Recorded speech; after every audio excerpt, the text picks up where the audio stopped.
I'm pleased to welcome Arpin to our program. Father Arpin is a diocesan priest, having been ordained on May 6, 1972. Father Arpin was raised in the New England, greater Boston metropolitan area. Father Arpin is gay and also is HIV infected. Father Arpin has AIDS. We should say that you suffer the opportunistic disease that invaded your body, the incapacitation of your immune system caused by the virus, is Kaposi sarcoma. That's right. Yeah. You don't have any spots. The spots. Skin cancer. No, I don't have any spots now. You are in remission, or how do we say? Well, I'm the recipient of miracles. I had KS lesions on my face, on my arms and legs. Both ears were blue and cauliflowered. And on a healing retreat, while I was being prayed over by about 20 priests, to our great astonishment, we started watching the cancer lesions disappear. You really believe this, do you, huh? Yes. I was there. God works miracles on Catholics. This is a good sign. Well, yeah.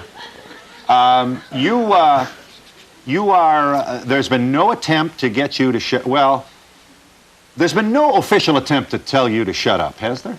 No. You have been discouraged from speaking in public, or there were attempts to discourage. Yes, exactly. Offered to you by whom? Fellow priests as well as the bishop that you reported to? Well, intermediaries and fellow priests. I think it was more the church. I was at the time an embarrassment, and the church doesn't like to be embarrassed. Yeah. So you had to come out of 2 closets at one time then, didn't you? Yes. Declaring that I had AIDS was also telling my parents and lots of other people that I was gay. My sense, having read your book, Father, which is titled Wonderfully, Fearfully Made, your parents love you. Yes. Always will. You don't tell this to the reader, and I'm going to ask for your comment on my speculation. They're really shook, and this is tough for them. Very much. Not only at the thought of your life-threatening illness, but at your gayness. Mm-hmm. These are very good traditional Catholics. It was harder for my mother and father to deal with my being gay than it was for them to deal with my having AIDS. I mean, having AIDS is easy. Anybody who's a parent, and while I've never had that privilege, I know lots of them, their kid was dying. Mm-hmm. And it was incredibly difficult for them to deal with that. But not as bad as dealing with the fact that their son, the priest, was gay. Mm. You're not attached to a parish, are you? Not at this point, no. Most of your pastorate has been hospital work, isn't it? Yes. And is it fair to say you speak at more Protestant churches than Catholic churches? I'm wondering about this. I noticed you spoke in the book, you talk about Evangelical United Brethren, or I don't know, maybe it was Episcopal. At this point it is. That's, interestingly, one of the prices of telling my truth. I wasn't silenced, as you say, but one of the prices I pay is that I'm not very popular. I live in the Archdiocese of San Francisco, though my diocese is Springfield, Massachusetts. And while I have all of the proper credentials in what we as Catholics call faculties, I'm a priest in good standing, there isn't a parish in San Francisco where I'm welcome to preach or celebrate Mass. And it has nothing to do with the ability to do it. I'm too controversial. They're scared to death of my presence. You toured the offices of the Catholic News Service. Yes. In Washington, D.C. You were introduced to reporters there, but nobody wanted to do a story on a Catholic priest with AIDS. Correct. What do you see? Your phone must ring from other priests saying, "Me too." Yes. And the sad part is that there is such an atmosphere of fear around AIDS in our country, in the church, everywhere, that sometimes I get phone calls from priests in different parts of the country who are too afraid to tell me who they are. They'll say, I live in the Midwest, and I have AIDS, and I heard about you, or I read about you, and I know you'll understand. And that, to me, is incredibly sad, that they're so afraid of whatever, of the church, of themselves, of their own sexuality, that they are all alone. And what I want to share with you and with people today is that AIDS is a horrible disease, and I can tell you about the horribleness in my body, even though my friends tell me I look pretty good.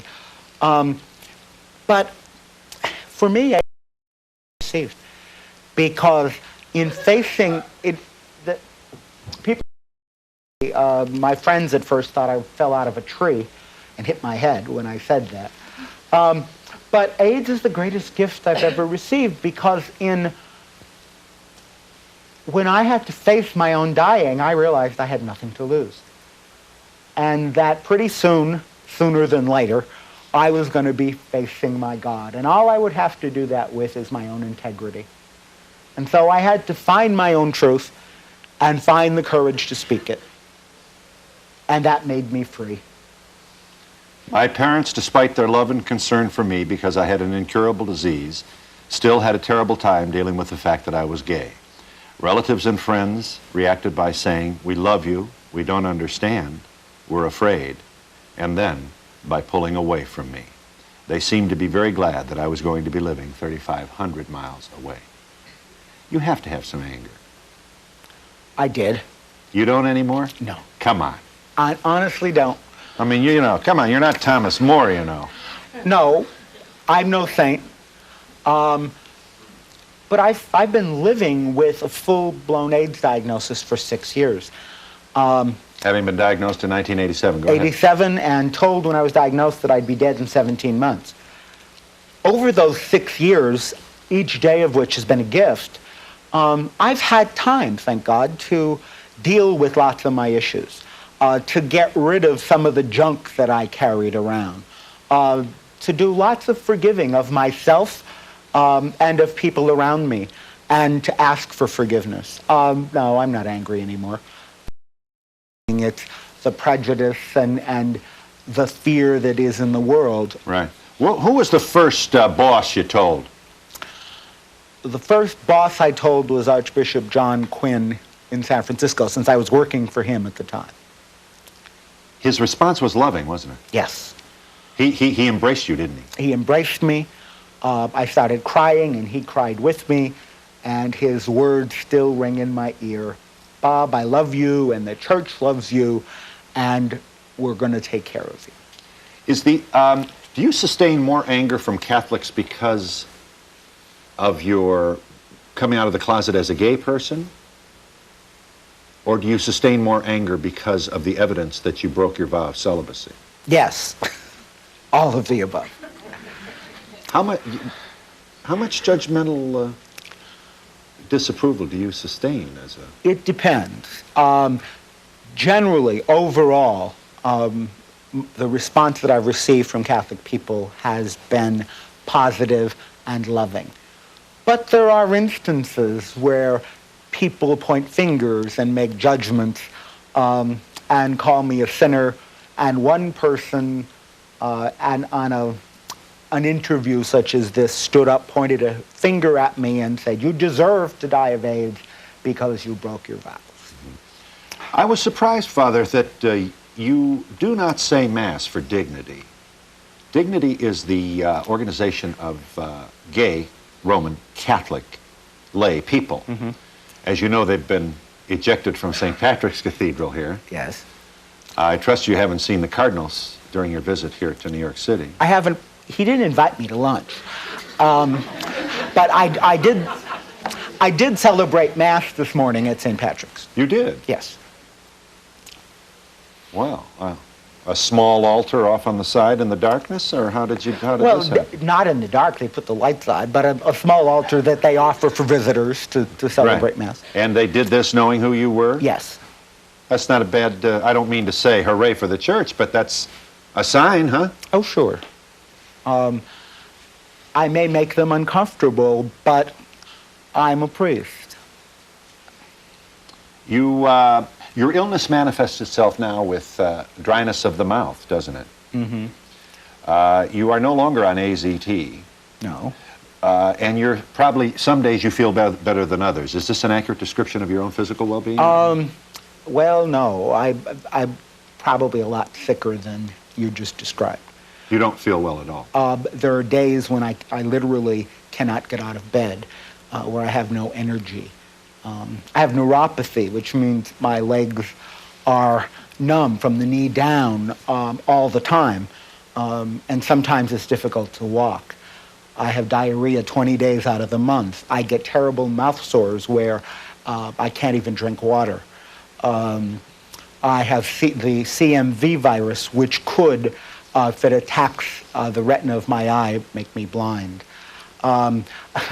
AIDS is not pretty. And while I can be living witness that it's not necessarily a diagnosis of immediate death. I've survived 6 years, so it is survivable for a while. It's no fun. But you don't have depression? Sometimes. And that's when I need my friends and my family and people to hug me and love me. Father, let me just ask you to comment on this. In 1990, Newsday reported that, and this, of course, is a guess. It's hard to hit hard numbers here, but let's see if we can be big boys about this. We have as many as 200 Roman Catholic male priests in the United States of America who are similarly situated. They have AIDS. Maybe it's less, maybe it's more. We have about 43,000 active Catholic priests in the United States today, down from 60,000 in 1966. Responsible, in my opinion, and conservative estimates place the gay population among male religious at between 33 and 40%.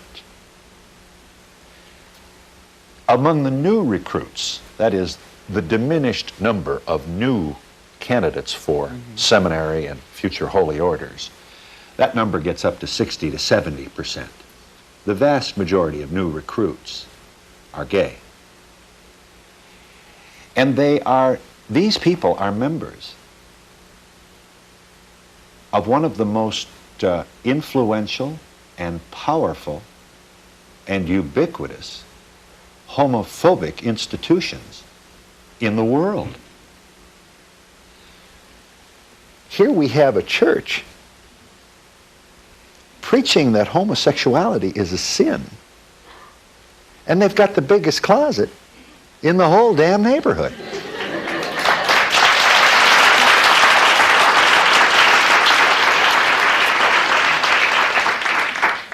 And you, by your own testimony, say you have nothing to lose. There is, whatever the enormous price you are paying for your condition, a wonderful feeling of liberation that you feel. Absolutely. That's why I said AIDS is a wonderful gift. I've said to some of my friends, if you're not Catholic, you may not understand what I'm talking about, but I've said to some of my friends, if the Virgin Mary appeared to me well, you've been good, and so we decided we're going to take AIDS away, but we're going to put you back where you were 6 years ago, I'd say no, thank you. It's the freedom that I've experienced and is worth any of the pain or the discomfort of being sick with AIDS. And I can say from speaking to other priests who have AIDS that they all say the same thing. What? That AIDS has been an incredible gift. But is it hold that the church, you're the only guy out with the virus? Let me comment a little bit on your numbers. In my estimate, they were all pretty conservative. But it's hard to tell. I mean, I can't call chancery offices across the country and say, "Excuse me, Bishop, how many of your priests are you gay?" can't. They're not going to give me the statistics. And how'd you like to be a straight priest now? Here's what the so-called straight priests are saying. You know, suppose they said 40% of all talk show hosts are gay.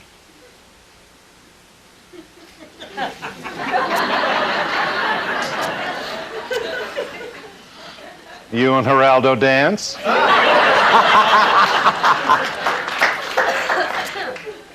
I've had priests on the phone in our limited attempt to speak to this issue scream at me.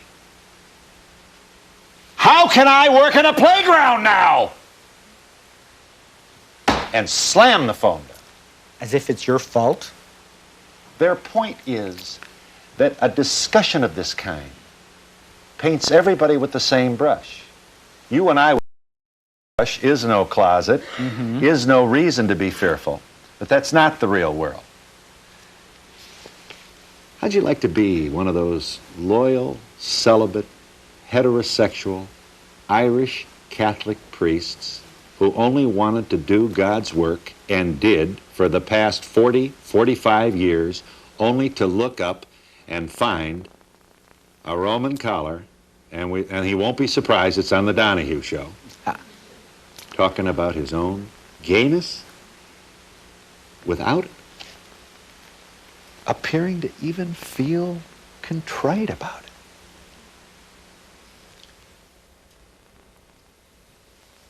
If I have any reason in my life to feel contrite about anything I've done, then I've dealt with that with God.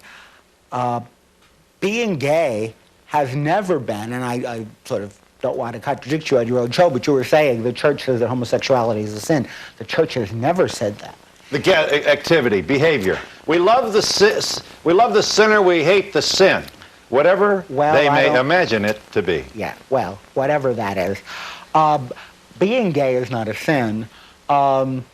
Frankly, I can't and wouldn't even try to change my sexual preference, but who I am, much as any other gift I've received. Easy here. We got some of those Irish Catholics I was telling you about in the audience. In the meantime, I have found my visions again. You write, Father Arpin. Though maybe I'm at an age where they are called dreams. I dream of a world without AIDS, without prejudice, without fear. I dream of a world where everyone and everything exists in harmony and all reflects the divine light. For now, I am living in that light, or trying to. Opportunity to love and be loved. I don't plan to sit around and wait to die. I plan to spend every moment getting ready to live forever. That way, I can honestly say, I'm getting better every day. Signed, Bobby. That's you. You are the duly ordained and legitimate soldier of Christ in the army as assembled by the Holy Roman Catholic Church. You even touched the hand of the Pope. Wasn't a big handshake, wasn't a big squeeze, but he gave you one of those, did he? Mm-hmm. And kept moving on. Yes. No pictures with you. No, he went on a couple of rows ahead and had that worldwide picture of holding the little boy with AIDS. When he visited San Francisco. Yes. Wonderful, Fearfully Made is the title of Father Robert Arpin's Becoming a Person, talking about his childhood, hated himself because he was fat, hated his body, felt isolated, alone, and did not, on the occasion of his ordination on May 6, 1972, realize that he was gay. And we'll be back in just a moment.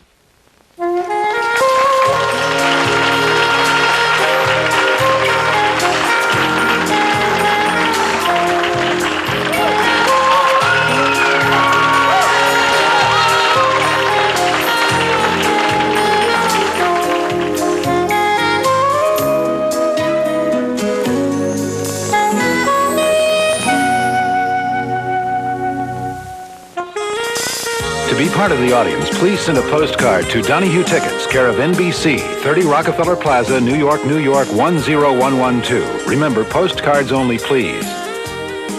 Hi, caller. I'm glad you waited. Father Arpin on the line. Hello, Mr. Donahue. Yes, ma'am. My name is Paula, and I'm a college student at Texas A&M University. I'm also one of those Irish Catholics you've been talking so much about. Father, I just wanted to tell you that I admire you so much, and I admire your courage as well. And I truly hope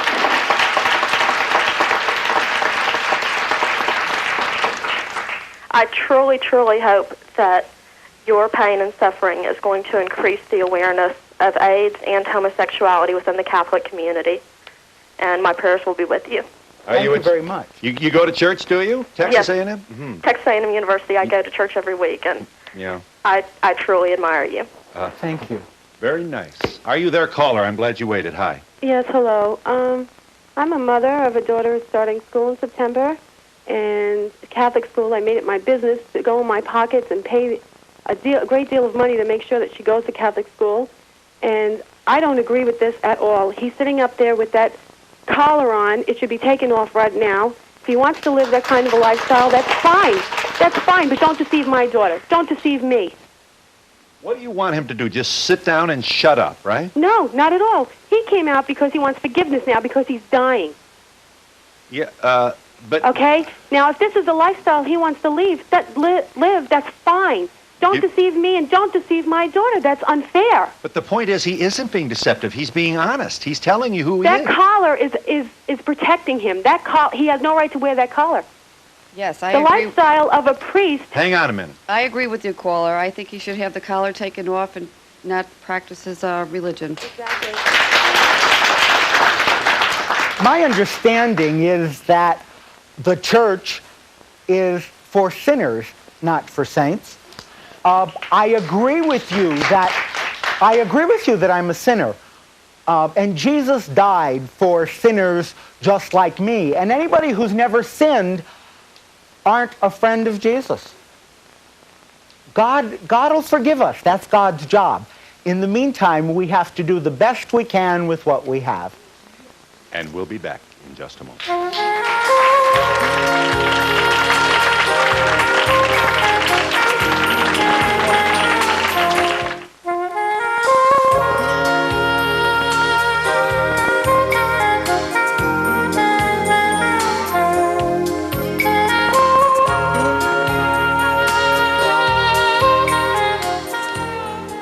Are you there, caller? Yeah, Phil. Yes. Yeah, hi. I just want to say that I admire Father very, very much. I'm a 29-year-old gay priest myself, and I do agree with him that homosexuality is definitely not a sin, and it's the way that God made us. How you doing? You're still in the closet. Yes, very much. You don't have any interest in coming out. Well, if I do, I wouldn't be here for very long. Do you mind telling us what state you're calling from? Yeah, never mind. Yeah.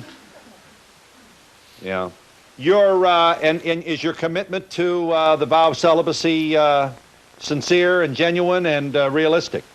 Yes, it is. However, I don't agree with it, but... Who doesn't? I don't. You don't agree with it? No, not at all. We're the Roman Catholics are the only body in Christendom that has a celibacy rule for priests. It certainly is, and if it is not going to change in this papacy, and you can quote me. Oh, I'm sure it won't. But how much does the crisis have to develop before... Who wants in here? Who are you pointing to? You look very intimidating to me. Not today. I just wanted to say I was raised Catholic, and 30 years ago, the stories that were told around the church with the celibacy issue certainly were not homosexual, but it was obvious that things were going on in the church with priests and women. It was never obvious to me, I got to tell you that. I must have been a real slow learner. Because I was an altar boy for many years, and stories were rampant about priests and housekeepers and maids and drivers and so on sleeping. What I wanted to ask was, being involved in a church that for the most part does not consider you a human being, and obviously you have some people in the church who are your friends and supportive, why would you want to be a part of that church any longer? There have been many times in my life when I've disagreed with my family. It doesn't mean that I left the family. I'm a Catholic, and maybe the fact that I'm a gay Catholic priest living with AIDS makes some people in the church uncomfortable, but I'm one of the people that make up the church. I'm not going away. And if my discomfort makes people have to look at and find truth, then all the more power. Okay, I'm from Canada, and the exact same problem is in Canada as it is here. Okay, and it seems hypocritical for the Catholic faith to say you must be celibate, even though, which say 60% of you are gay or aren't. The guess is a third to 40%. Oh, a third to Father 40. Arpin thinks that's a conservative estimate. Okay. Are you taking any steps? Are you speaking out against this rule of celibacy, even though it won't change? Are you people, are you speaking out against it and hope to change it? Or are you saying, I'm not celibate, but leaving it at that? Or are you trying to actually step forward and say, obviously it's not working, obviously there's a need, sexual need that's not being fulfilled, and you people still want it? It's not just for gay priests. I think, first of all, I'm not trying to Heterosexual, change. too. I'm not trying to change anything. I mean, I'm not trying to change. When I met the Holy Father, someone said, "Did the Pope agree with you?" And I said, "No, the Pope can disagree with me. That's his right. That's okay. I don't want to change the Pope's mind or anybody else's mind."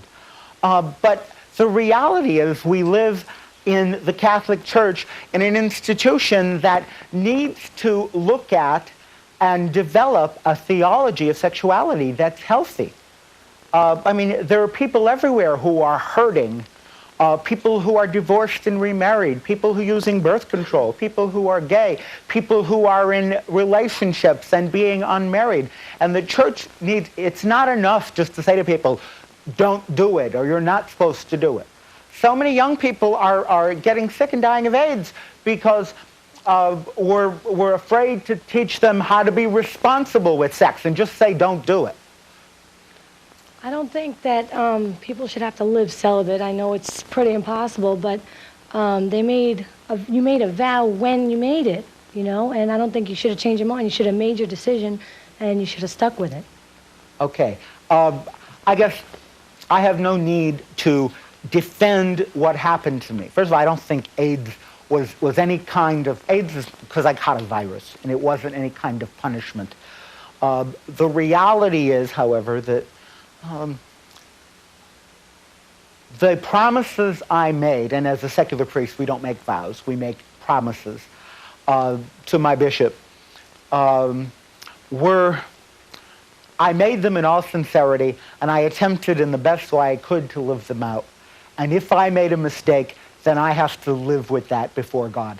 My sense is that God has forgiven me, and I didn't come here or to the church looking for forgiveness. I feel very forgiven and very loved. There was a prerequisite that I would have to make a promise of celibacy in order to get ordained.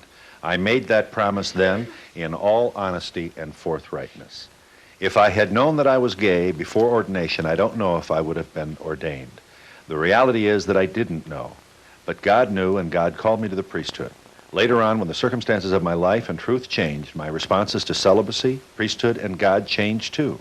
Priests are human, at least this one is, and I need love, intimacy, friendship, and a sense of belonging. If we lived in a perfect world where everything was in balance, we would all be in heaven, heavenly bliss, all of the time. Then you admit that you have sinned then. It's not that you're saying that you didn't do anything wrong. I'd like to meet anybody in this room who has never sinned. No, I'm not saying, I'm saying, but after you took your But vow, you're saying I sinned. Sure, I'm a sinner. Okay. Isn't everybody? Having celebrated Mass at St. Patrick's Cathedral this morning, I'm curious to hear of your feelings on the decision for gays not to march in the St. Patrick's Day Parade. I think that, like many other instances in our country, is pure unadulterated prejudice. Because, it's saying you can't be Irish if you're gay. Well, I'm sorry, I know lots of gay Irish people. I just want to know why you came forward. You said that you need a sense of belonging and a lot of love. Did you not know when you came forward that you were going to be ostracized? Yes, I'll tell you, I'm getting a lot more belonging and loving. I came forward because I felt it was important in my life to speak my truth. And I think it's important for everybody in their lives, all of you. I mean, the bottom line of all this isn't AIDS. It's everybody's dying in a sense. Everybody's living with AIDS. Our the world's immune system is hurting, and it's important for people to come to terms with who they are and to believe that whoever they are, they're loved by an incredibly loving God. Yes, I have a problem with the caller who called in. It was a priest, 29 years old. Yeah. What age do you get ordained at? Around 28? How old were you when you entered the seminary, Father? I entered the seminary at 13. I was ordained at 25. And it was shortly after your ordination that you began to understand your own sexual identity. Yes, yeah. I had no idea that I was gay when I was ordained. And thank God I had a wise old priest counsel me. And he said, Bob, you didn't know you were gay, but God did. And God called you to be a priest. So maybe being gay is part of your ministry. Yes, I'd just like to say that I don't think the caller that called in before should tell you to take your collar off. I think you are gay and you have AIDS, and that's you. And I think people should look beyond what you have. And you for you. Thank you. Well said. Okay. My question to you is, actually, I feel sympathy for you, but my question to you, what is the family value? You're supposed to teach it. But being gay, that doesn't mean you have any family value. What is the moral you have for family? You know, what do you say to the people? I have built a... Yeah, but God made man and woman, not man and woman and woman. God made all of us. I'm talking about him. Him. What does he say to the family that goes to the church? What I say to the family is, God loves us all just the way we are. God made us all who we are, and God doesn't make junk. Family is not mother, father, children. I have family, at least for people who live in California, families, the people we bring around, the people we trust, the people we share life with. That's family. I have some friends here who are my family.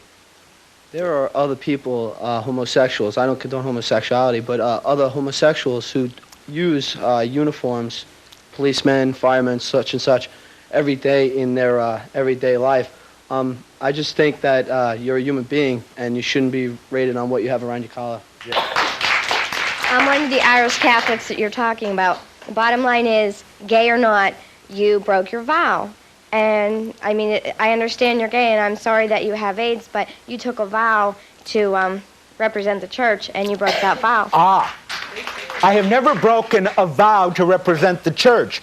I am sitting here and I wear a Roman collar because I'm a priest, and as a priest, I realize that this represents the church. But the only way that I can preach the gospel of Jesus is through who I am, through my gayness, through my having AIDS, through my being sinful, and through my being forgiven. And why is it that Catholic people or any people, and I think I know the answer, but I need to ask it anyway. Why is it people are so concerned about sexual things and sexual sins? I mean, if people want to read the scriptures, Jesus talks a lot more about love and about mercy and goes after, if Jesus goes after anybody, it's people who make judgments on other people. I just wanted to say that I feel bad for you, and you look great for someone who has full-blown AIDS, but I do. Like everybody else said, you made a vow, and how can you or any Catholic priest like yourself preach when you don't practice what you preach?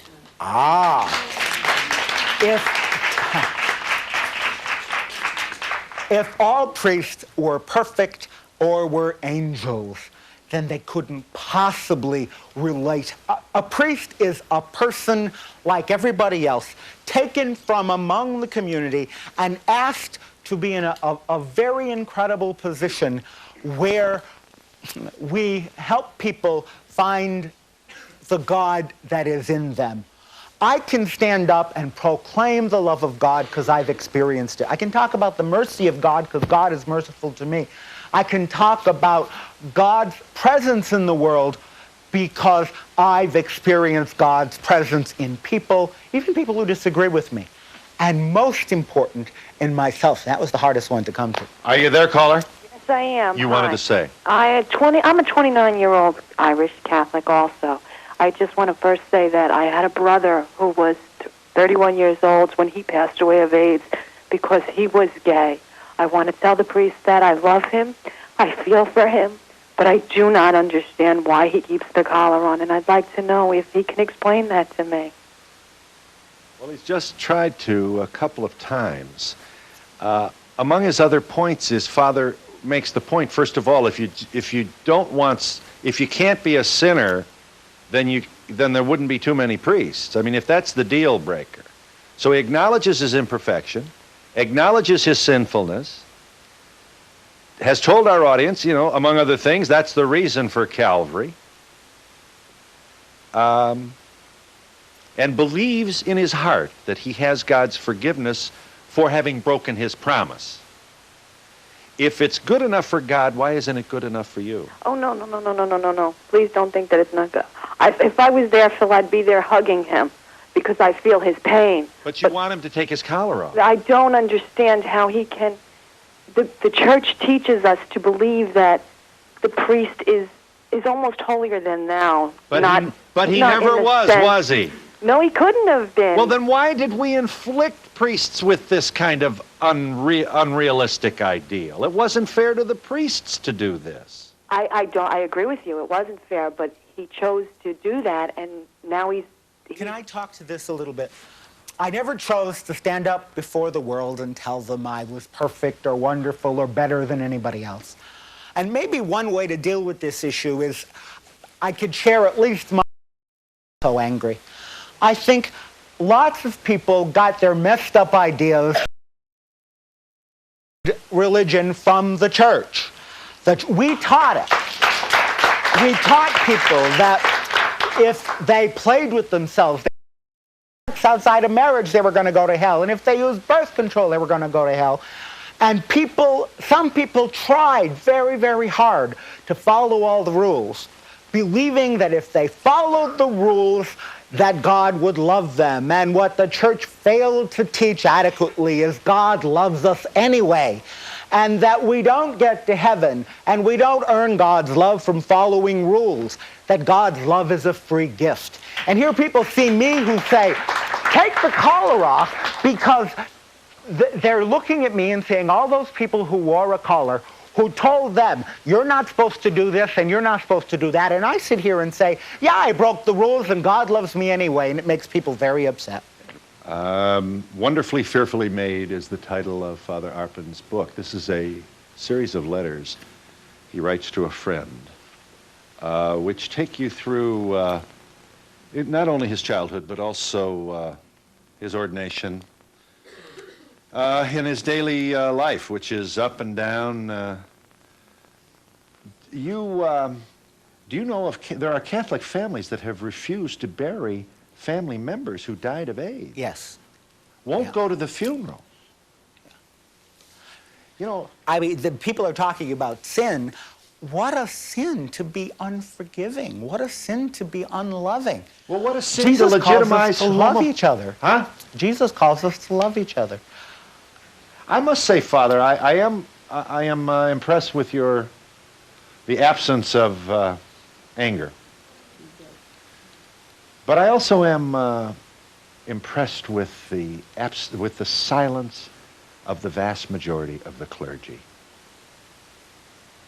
We apparently have here a community of adult men and women who have quite effectively been told, I'm talking about regardless of sexuality, to sit down and shut up. And they almost all of them are. Quiet. I'd like to know from the Catholics in the audience, if you ever heard and experienced the reality of the church of pray, pay, and obey. You know, don't ask any serious questions. But I mean, in 1993, wouldn't we expect a certain amount of politically conscious people to stand up in greater numbers and remind these cardinals and that they have legitimized homophobia with this behavior. But the church in general, and this is a generality, but the church is not completely in the 20th century. The church is still very much in the 12th century. You wanted to ask? And frankly, I just wanted to ask you a question. If you didn't contract AIDS, if you didn't have AIDS, would you have come out as a gay priest? well, my bishop knew I was gay before I had AIDS. I had told him a long time ago, because I didn't want anybody holding that over my head or trying to blackmail me about it. The church knows. The sad part is that there's a lack of honesty and openness across the board with sexuality and priesthood, whether it's gay or straight. And we'll be back in just a moment.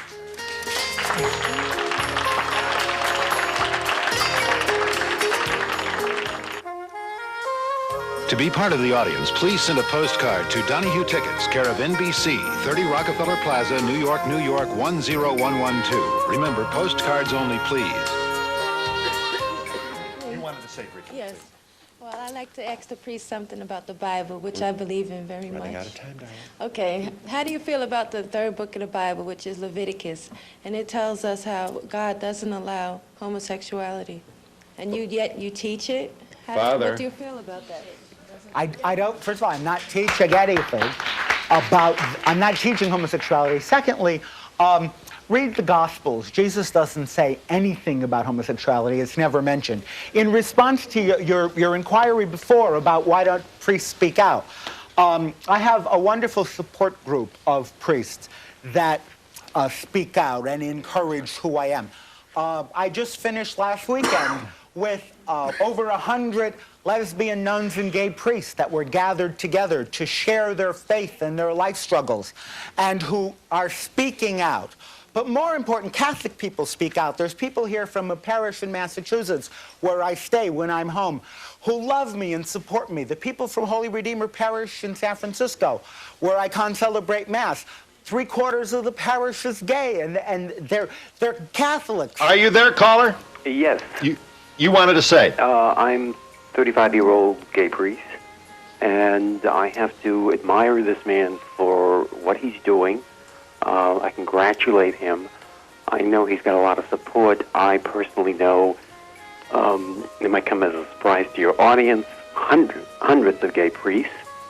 They're all out there. You are not out, though, are you, Father? No. I wouldn't be doing what I'm doing if I was. Yeah. I'd have to say this is not only a gay issue, this is a sexually phobic church. If I was a woman sitting in your audience... Yes. If I was a woman sitting in your audience and reflected upon the United States Catholic bishops coming together year after year trying to write a pastoral on women in the church, I would... Here it is, Wonderfully Fearfully Made is the title of Father Arpin's account of his own journey from childhood through maturity, ordination, and then dealing with AIDS and an out-of-the-closet gay Catholic priest. I just want to say that the only perfect being is God, and everyone else is sinners. No one's sin outweighs... Services provided and promotional fees paid by the following.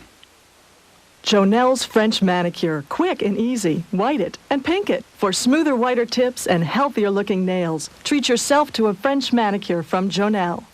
Jonelle presents salon-style sculptured nails. Easy to apply, just stick it, buff it, gel it, set it. You'll love it. Gel nails from Jonelle. Guest accommodations provided by the luxurious Drake Hotel, a Swiss hotel on Park Avenue. Call 1-800-DRAKE New York and ask about our weekend and honeymoon packages, starting at $125.